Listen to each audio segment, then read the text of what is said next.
வணக்கம். இன்றைய முக்கிய செய்திகள். தமிழகத்தில் கடலூர், அரியலூர், தஞ்சாவூர், திருவாரூர் உள்ளிட்ட 7 மாவட்டங்களில் கனமழை பெய்ய வாய்ப்புள்ளதாக வானிலை மையம் தகவல் தெரிவித்துள்ளது. சென்னை மண்டல திமுக பூத் கமிட்டி முகவர் மாநாட்டை வருகின்ற பிப்ரவரி 8ஆம் தேதி முதலமைச்சர் மு.க.ஸ்டாலின் அவர்கள் தொடங்கி வைக்க உள்ளார். பயணிகளின் பாதுகாப்பை மேம்படுத்த மேலும் 82 ரயில் நிலையங்களில் CCTV கேமராக்கள் நிறுவும் பணியை சென்னை ரயில்வே கோட்டம் மேற்கொண்டு வருகிறது. இந்திய விண்வெளி ஆராய்ச்சி கழகமான இஸ்ரோ நாளை BSLV C-62 ரக ராக்கெட் விண்ணில் ஏவ உள்ளதாக தெரிவிக்கப்பட்டுள்ளது. கரூர் சம்பவம் தொடர்பாக டெல்லி CBI அலுவலகத்தில் தவேகா தலைவர் விஜய் அவர்கள் நாளை ஆஜராக உள்ளார்.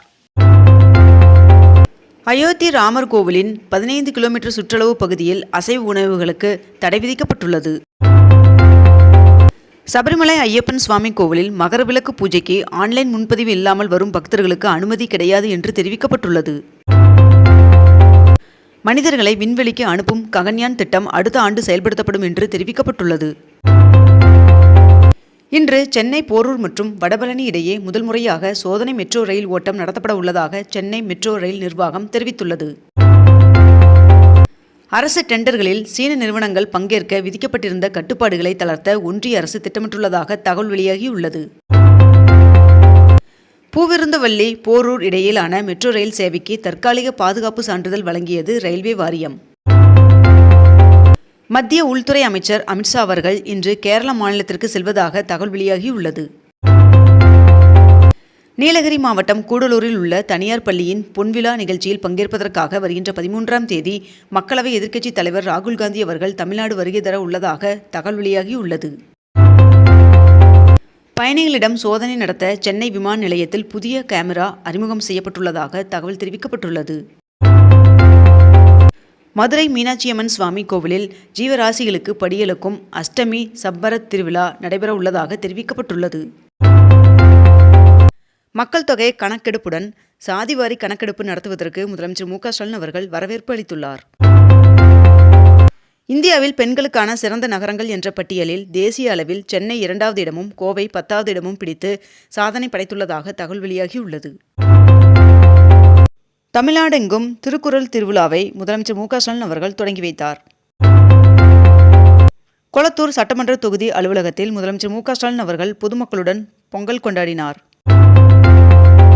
சென்னையில் பொது இடங்களில் உள்ள மரங்களை அனுமதியின்றி வெட்டுபவர்களுக்கு 1 லட்சம் ரூபாய் அபராதம் விதிக்கப்படும் என்று மாநகராட்சி தெரிவித்துள்ளது. 22 கேரட் ஆபண தங்கத்தின் விலை சவரனுக்கு 800 ரூபாய் அதிகரித்து 1 சவரன் 1,03,200 ரூபாயாகவும் 1 கிராம் 12,900 ரூபாய்க்கும் விற்பனை செய்யப்பட்டு வருகிறது. இதனைத் தொடர்ந்து 1 கிராம் வெள்ளியின் விலை கிராமிற்கு 7 ரூபாய் அதிகரித்து 1 கிராம் வெள்ளி 275 ரூபாய்க்கு விற்பனை செய்யப்பட்டு வருகிறது. நாடாளுமன்ற பட்ஜெட் கூட்டத்தொடர் வருகின்ற 28ஆம் தேதி கூடுகிறது. மேலும் வருகின்ற பிப்ரவரி 1ஆம் தேதி பட்ஜெட் தாக்கல் செய்யப்பட உள்ளதாகவும் தெரிவிக்கப்பட்டுள்ளது. தமிழகத்தில் ஆசிரியர் தகுதித் தேர்வில் தேர்ச்சி பெறாமல் பணியில் உள்ள ஆசிரியர்களின் விவரங்களை சேகரிக்கும் பணியை தொடக்க கல்வித்துறை மேற்கொண்டுள்ளது. ரூபாய் நோட்டுகளுக்கான உயர் பாதுகாப்பு கொண்ட தாள்களின் உற்பத்தியை அதிகரிக்க 1800 கோடியிலான திட்டத்திற்கு ஒன்றிய அமைச்சரவை ஒப்புதல் வழங்கியுள்ளது. கள்ளக்குறிச்சி மாவட்டத்தில் 2325 கோடி ரூபாய் முதலீட்டில் புதிய காலனி தயாரிப்பு ஆலையின் 2ஆம் கட்ட பணிகள் தொடங்கப்பட்டுள்ளன. வன பாதுகாப்பு காலநிலை தாங்குதிறனை வலுப்படுத்தும் 100 புதிய காப்பு வனங்களை தமிழ்நாடு அரசு அறிவித்துள்ளது.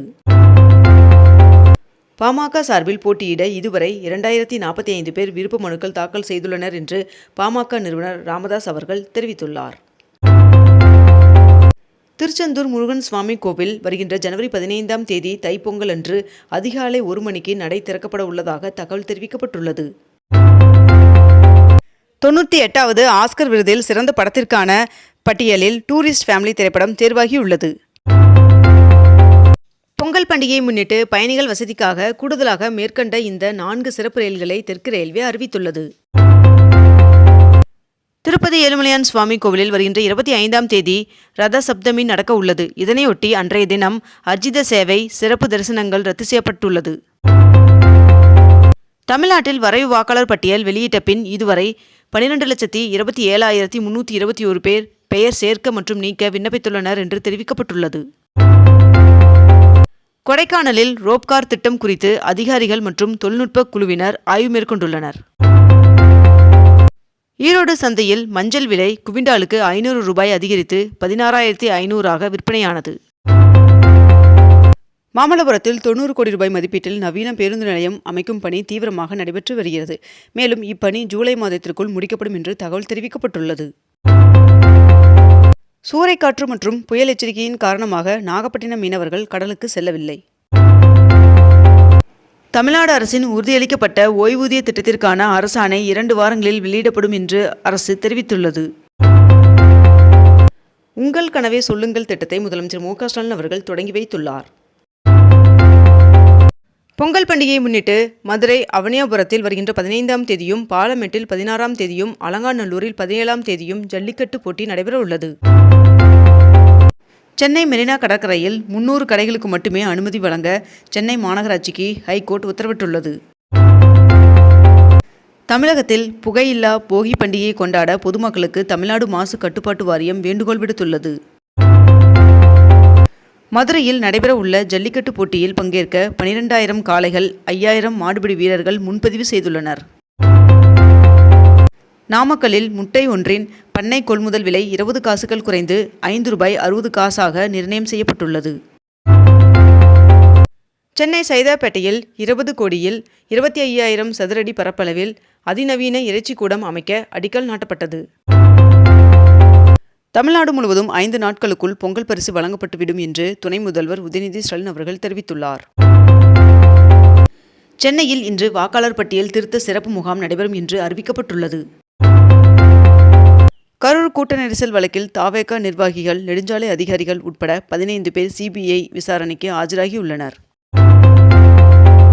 காசா அமைதி திட்டம் குறித்து இஸ்ரேல் பிரதமர் நெதன்யாகு அவர்கள் தொலைபேசி மூலமாக பிரதமர் நரேந்திர மோடி அவர்களுடன் உரையாடினார். தமிழ்நாடு உட்பட 10 மாநிலங்கள், 3 யூனியன் பிரதேசங்களில் எஸ்ஐஆர் மூலம் இதுவரை 6,56,00,000 வாக்காளர்கள் நீக்கப்பட்டுள்ளனர் என்று தகவல் தெரிவிக்கப்பட்டுள்ளது. திருப்பதி ஏழுமலையான் சுவாமி கோவிலில் சொர்க்கவாசல் திறப்பையொட்டி கடந்த 9 நாட்களில் 8 லட்சம் பேர் தரிசனம் செய்துள்ளனர் என்று தெரிவிக்கப்பட்டுள்ளது. சத்தீஸ்கரின் சுக்மா மாவட்டத்தில் அரசின் சரணடைதல் மற்றும் புனர்வாழ்வு திட்ட கொள்கையால் ஈர்க்கப்பட்டு 26 நக்சல்கள் போலீசில் சரணடைந்தனர். சென்னை வர்த்தக மையத்தில் தகவல் தொழில்நுட்ப உச்சி மாநாட்டை முதலமைச்சர் மு.க. ஸ்டாலின் அவர்கள் தொடங்கி வைத்துள்ளார். அமெரிக்க அதிபர் டொனால்ட் ட்ரம்ப் அவர்கள் இந்தியா மீது 500% வரி விதிக்க ஒப்புதல் வழங்கியுள்ளதாக தகவல் வெளியாகியுள்ளது. இத்துடன் இன்றைய தலைப்புச் செய்திகள் நிறைவடைகின்றன. மேலும் இதுபோன்ற அண்மை தகவல்களை உடனுக்குடன் தெரிந்து கொள்ள அக்னிபூ சேனலை சப்ஸ்கிரைப் செய்து கொண்டு தொடர்ந்து இணைந்திருங்கள். நன்றி, வணக்கம்.